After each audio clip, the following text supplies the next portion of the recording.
Alright, we're in the home stretch now. Get you some silicone brake grease. And I don't know why. I like to use a paintbrush. Just some of these cheap dollar store paintbrushes, but I don't know why I see people on here doing brake job stuff, but they never grease anything. It's like they don't want their brakes to work like they should. They don't want their slides to slide. I just don't get it. Not only that, it, well, keeps it from rusting too. Oops.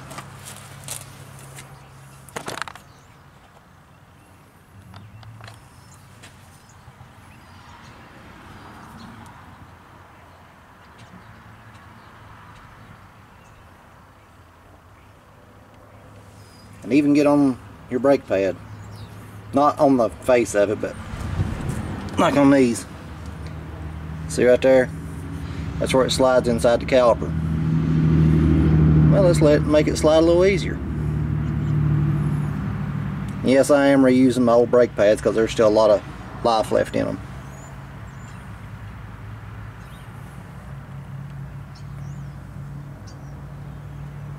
There's that one taken care of.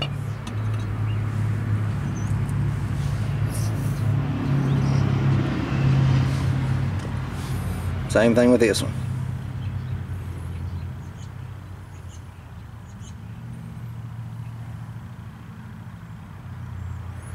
And don't use just regular old grease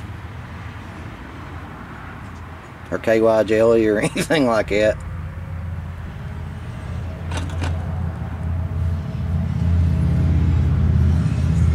I don't know, that might work actually now that I think about it.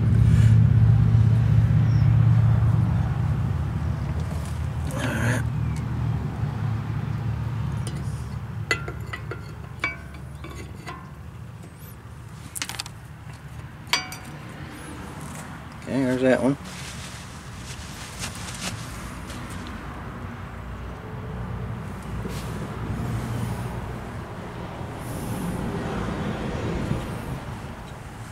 Now get our brake caliper.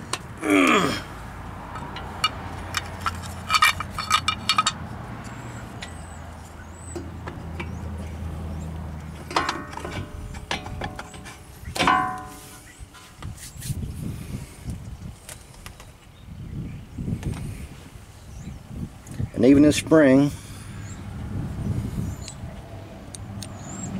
that goes on top, grease it too.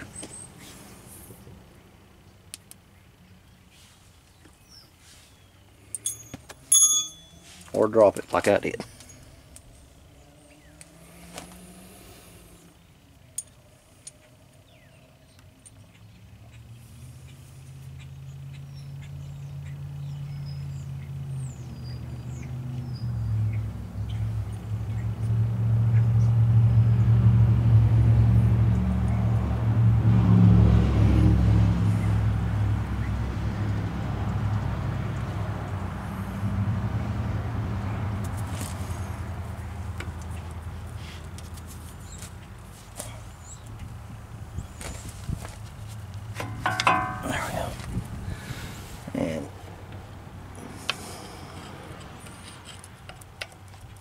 Let's get it started.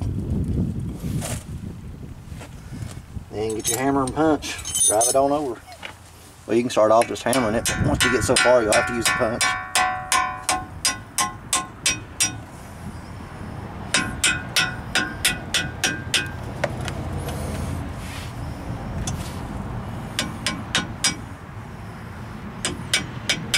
Or maybe not.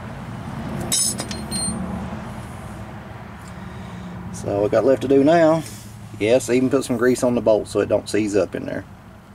Or anti-seize if you got any.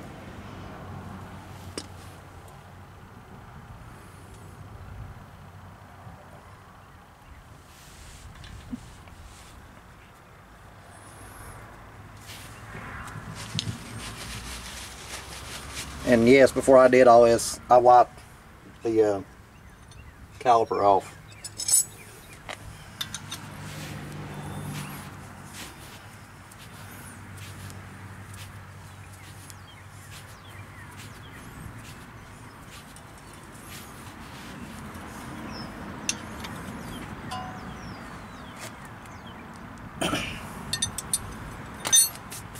there we go. That's got that. So now all we need to do is hook the tie rods back up and put the wheel on. We're done. Alright, since we're putting a new tie rod on, let's try to get a rough measurement where it's at.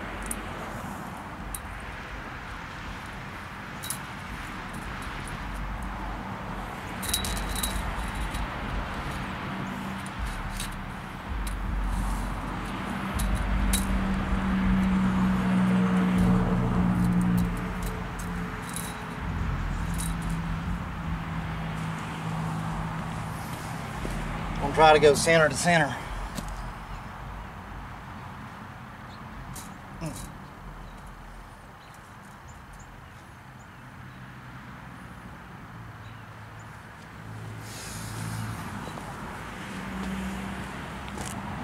Which, as you can see, this one's got a bow in it anyway.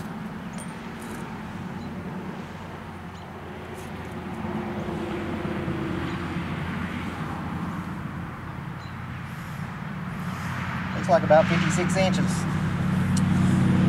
So we'll adjust the new one to 56 inches. I gotta reuse my sleeve, so I got a propane torch heating it here to hopefully it'll turn loose easier. This side shouldn't be too bad, but that side I don't think it's gonna come loose too easy. You know, I want to tell you, when I went to replace these, normally I always use Moog, but I decided to give Mevotech a try, which this is, yeah, Mevotech Supreme. I'd read good reviews on them, and right there, overbuilt for durability. But you know, I have to say, I got the long tie rod out. I'm actually quite impressed with how it's built. Let me get the short one out here.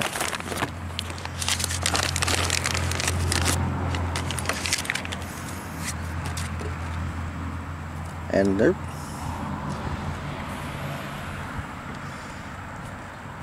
I mean, it looks good, but let me show you this long tie rod.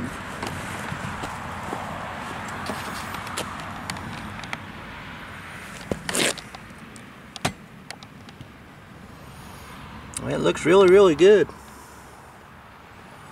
So we'll see how long it lasts, but build quality, everything looks good. The reviews I looked at online were good, so it should be a pretty good piece. Now, guess what I'm going to tell you to do? That's right. Grease the inside of the sleeve.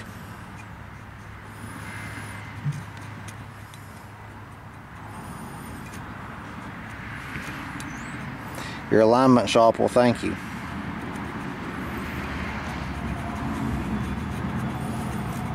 If you take it to an alignment shop. These old straight axles, most people just line them up themselves because, well, there ain't a whole lot that you can adjust on them.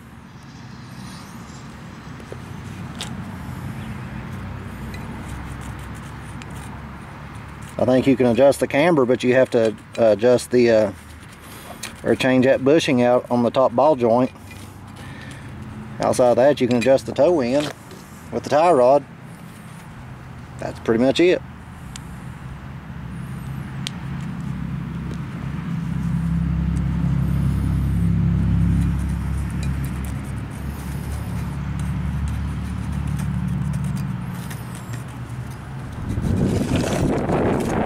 Man, the wind's picking up out here.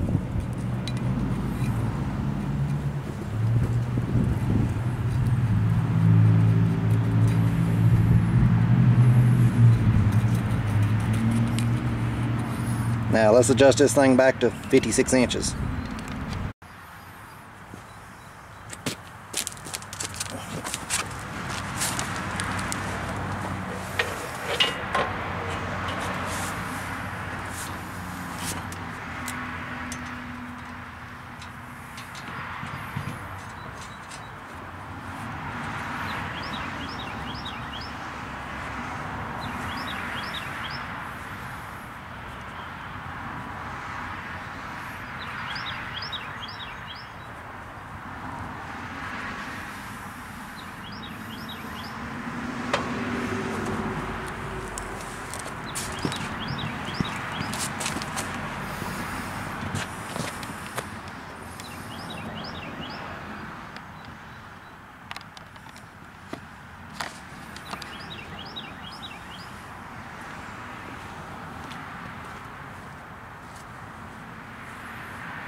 there we have it. All I've got left to do now is just put the oil in the differential and put the wheels on it. And let's face it, if you need me to watch me put the wheels on, you probably shouldn't be attempting any of this. I will give you a tip on filling the differential. A lot of people fill it up to the fuel plug, you know, until it runs out. There was a service statement went out and says you're actually supposed to fill it to like an inch below that fuel plug. I'll let you be your own judge on that, but apparently filling it all the way up to the fuel plug can cause some of them to start leaking. So I won't fill mine up below the fuel plug. So I appreciate you watching. I appreciate the comments, any questions.